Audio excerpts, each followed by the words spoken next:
শপথ নিয়ে হাজার হাজার কোটি টাকা লুটপাট করে আবার নির্বাচনের খায়েশ জেগেছে। সেই খায়েশ রাজনৈতিক ভাবে আমরা গুলিয়ে মুচড়িয়ে দেব। স্বপ্ন দেখার চেষ্টা করবেন না।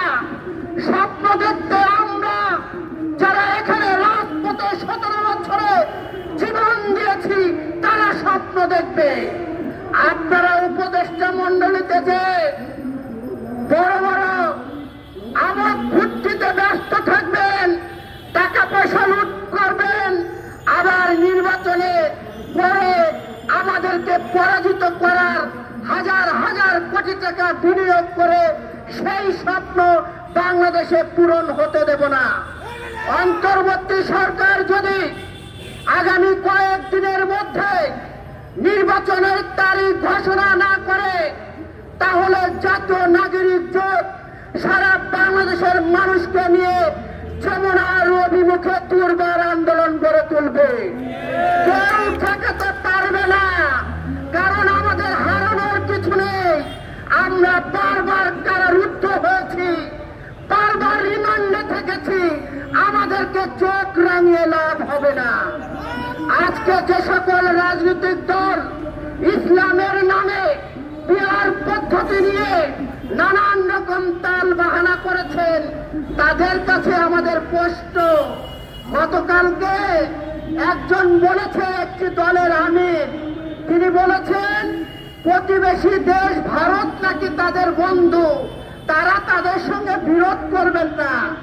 আমরা বলতে চাই সেই ভারত গত 17 বছরে বাংলাদেশের বুকে আগ্রাসন চালিয়েছে, সে আমাদের বন্ধু হতে পারে না। যে ভারত আমার বোন ফেনারিকে মেরে কাঁটাতারে ঝুলিয়ে রেখেছে সে বন্ধু হতে পারে না।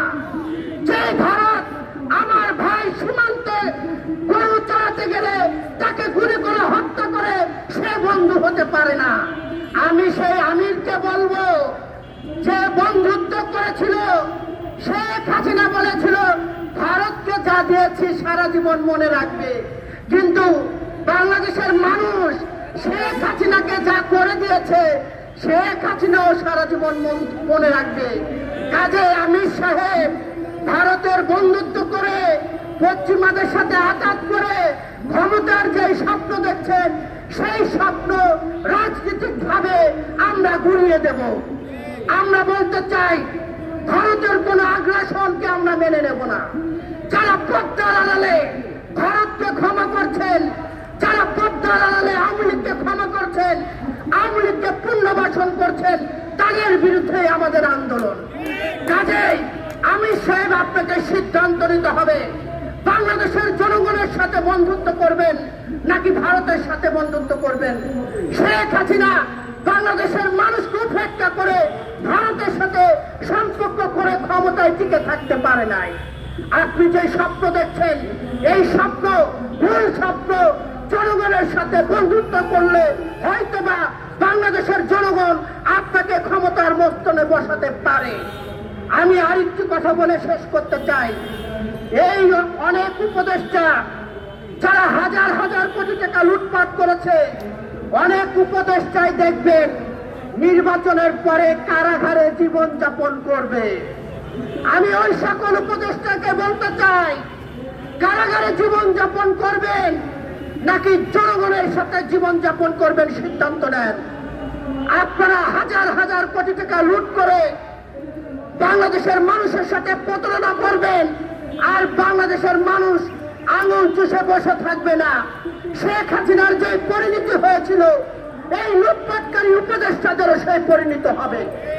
বাংলাদেশের মানুষ দুর্নীতির কাছে মাথা নত করে না, বাংলাদেশের মানুষ ভারতের আগ্রাসনের কাছে মাথা নত করে না। যেমনটি দেখিয়ে দিয়েছিল 1971 সালে পাকিস্তানকে, আবার দেখিয়ে দিয়েছে 24কে ভারতকে। কাজেই আসুন, আজকের যে 4 দফা, এই 4 দফা আমাদের কোনো ব্যক্তি বা কোনো গোষ্ঠীর দফা নয়। এই 4 দফা কোন মানুষের দাবি।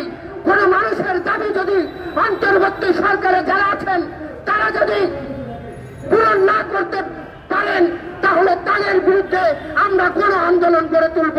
সকলকে ধন্যবাদ জানিয়ে আমি আমার কথা শেষ করছি। দেখা হবে রাজপথে, কথা হবে স্লোগানে, হয় লাশ নয় ইতিহাস। আল্লাহ হাফেজ। এ পর্যায়ে বক্তব্য